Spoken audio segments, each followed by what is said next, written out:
伫咧自由广场唱台语歌，音乐家简尚仁老师明仔载要带参园乐副乐团表演台湾歌谣，要带咱的观众呢做伙来听歌，了解咱的历史。家己查某咧真标致，若要嫁人，请你社会来通知。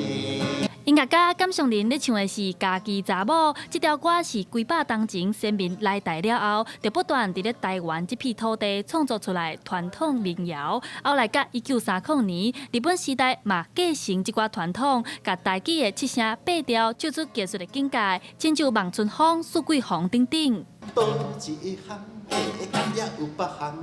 把文笑咧目睭讲。 伫戒严时期发生美丽岛事件，简尚仁也创作出《讨海人》这首歌，除了纪念先民渡过乌水沟奋斗的精神，也写出台湾人民追求本土民主甲希望的愿望。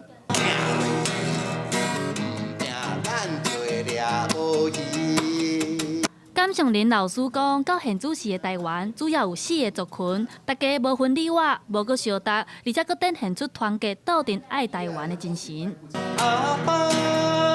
歌，阿母的话，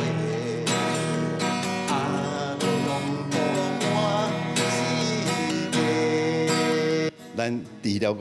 原来老台湾的河洛人、客家人、个原住民以外，有另外加入一寡。 以前叫做外省人，但是咱即马叫做新住民啦，嘛是咱遮住民，吼，较慢来呢。啊，所以即马四大语的族群，虽然大家语言无共款，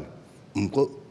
我们要注定一家人啊。这歌歌曲拢是简尚仁老师创作，而且伫11月初8会点中正纪念堂演出。这届伊带领参园乐府乐团举行咱的歌、咱的情的讲唱音乐会，内面包含8种乐器，有西洋的吉他、violin，嘛有亚洲的片仔，东方西方结合，希望让观众听到一场充满温度、土地情感的音乐会。记者陈阿选、王志光台北报道。